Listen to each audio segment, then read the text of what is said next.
false dawns and setbacks in the OCD recovery journey. They happen so many times. They happen to me many times. They make you feel like you've just tasted freedom and then been put back in jail. Now, what's happening there is OCD is laying dormant temporarily for a little while, maybe a week, maybe a month, maybe 3 months, whatever. And then it's waiting to latch again, but it hasn't got a latch just yet. Long-term recovery, robust recovery, is where you're in a constant state of baseline internal peace long-term. Now, because most people suffering with OCD around the world have never experienced complete relief of symptoms for a long period of time, they either, one, don't believe it's possible, they talk about recovery, but they don't really believe it. Two, they've had lots of false dawns and setbacks, which they presume is recovery, but they're just going through a blip right now, but hope to one day be recovered. Or three, they don't understand recovery at all, and they can't see how there's any hope in ever recovering. They've tried a sort of thoughts approach, but it's never brought a release, so they've completely given up on it. Or actually, you could also say there's the case where people don't even believe there's any progress that can be made, and they're just in a constant state of sort of OCD doing it to them, which it isn't doing it to them, it's sort of being filtered through your belief system. So today, I have a constant state of baseline inner peace. Now, that is just the same state I was in prior to suffering with chronic severe OCD. And I had all different themes and symptoms, and you can see on the 2,500 videos on this channel, myself and the rest of the team go through in great detail explaining how the journey feels and how it's experienced and exactly what that was like. And I go through all my story of that. And that's very important from a position of hope, because when I was stuck, I would go into forums all the time where people were hopeless. And I used to think to myself, is that all I've got to look forward to? I used to see OCD advocates like in bed, anxious, like after they said, hey, I'm recovered. And I used to think, if that all I've got to look forward to, right? And I saw that for years, right? I saw that for years and I felt very, very hopeless. And it wasn't until much later along, and I'd been suffering with OCD for a long time by then, that I started to then obviously become very aware through the work of Albert Ellis that if you can adopt unconditional self-life and other acceptance, have a deeper level of acceptance and change your relationship with OCD, that locking cycle of the nervous system won't be the same. I'm not talking about the sort of relabel, reattribute stuff, which never brings long-term recovery in most cases, but like, oh, I'll relabel it in OCD thought, and OCD just goes, no, it's real, it's different. And what people don't realize, unless you've got chronic severe OCD where it's latched on, convincing you absolutely it's real, you will believe that. You'll think like, oh, yes, I can just relabel a thought and move on. You try doing that with chronic severe OCD where you think you've harmed somebody. You try and do that. Your whole being, your whole nervous system is like, no, I'm sorry, there's a 0.001% chance, which then OCD moves to like 100% chance.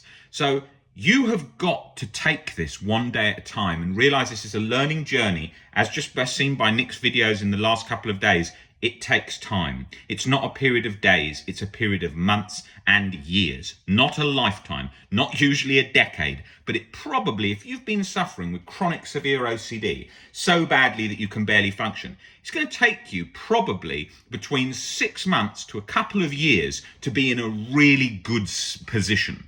Sometimes I see that quicker. Sometimes people come into me in a month, two. I do see that happen, where they come in a month, 2 months, and they're feeling so much better, I don't see them for a few years.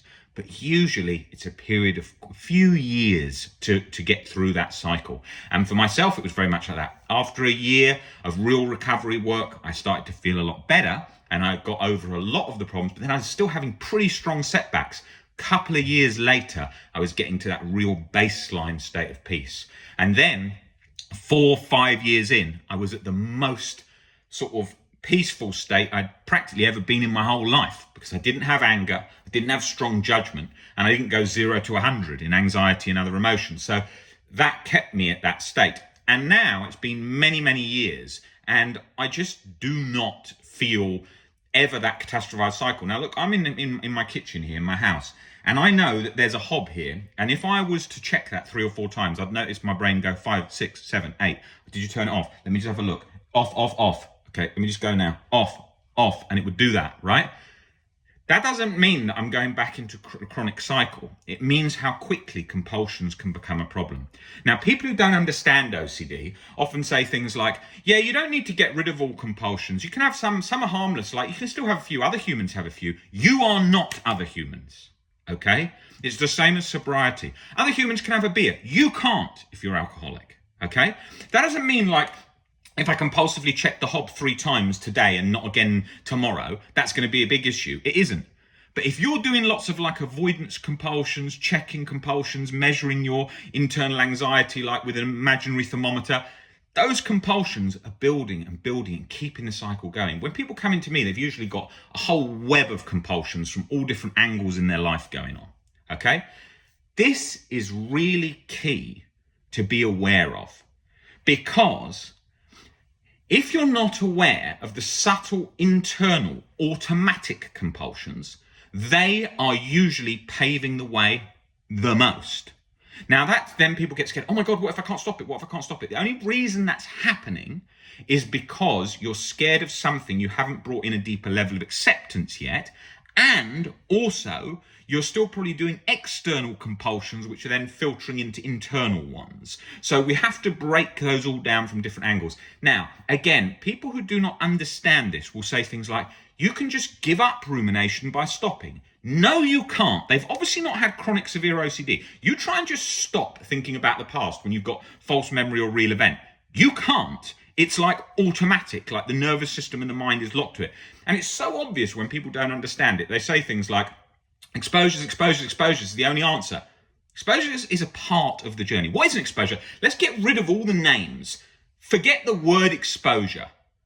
Exposure is just facing something you're scared of and stopping the response prevention, just stopping the compulsive behavior you're doing. So all it is facing something you're scared of and not doing a compulsion. It isn't that much of a rocket science. That is a situation which humans have done all throughout time. Facing something scary and getting less scared of it, okay? Breaking down irrational beliefs is learning to see life how it is and bringing down the catastrophized thinking.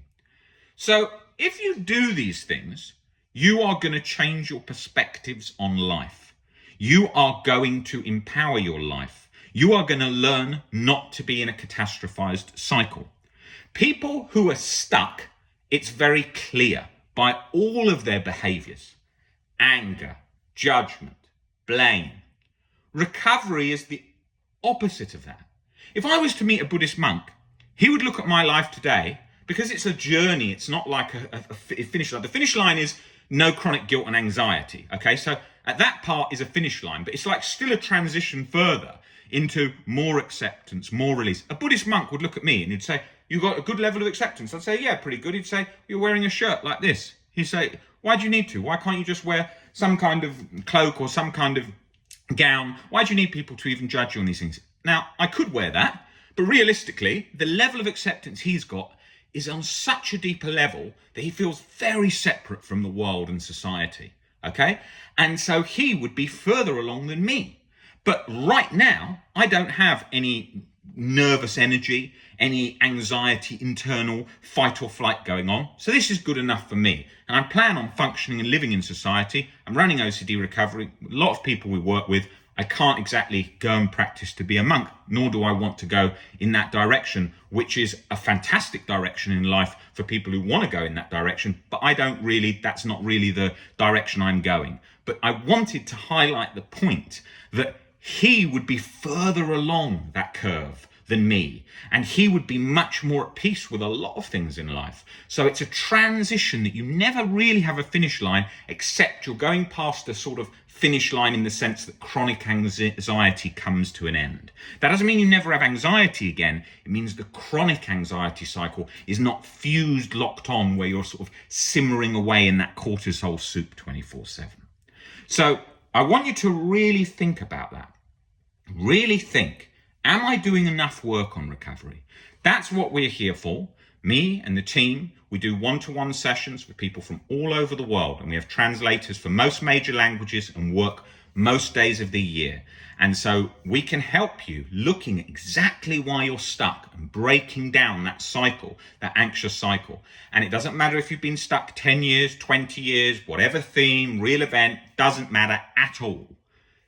All that matters is your perspectives. Most don't understand how the perspectives operate in that cycle. So when someone's stuck, they say, have you done more exposures? Are you leaving the thought there? Are you disengaging? Not understanding. You can't just choose to disengage. You need to demonstrate to the brain why it can disengage. If you'd like to come in for any sessions or come to any of our webinars, email phil@ocdrecovery.com or click one of the WhatsApp links below, and we will usually get back to you today and help you get started on the recovery journey. OCD recovery, you live at a great time where you can recover, but it's going to take persistence, practice, time, lots of work on your own time on reading, breaking down beliefs, coming up with exposures. You are going to have to do that to recover.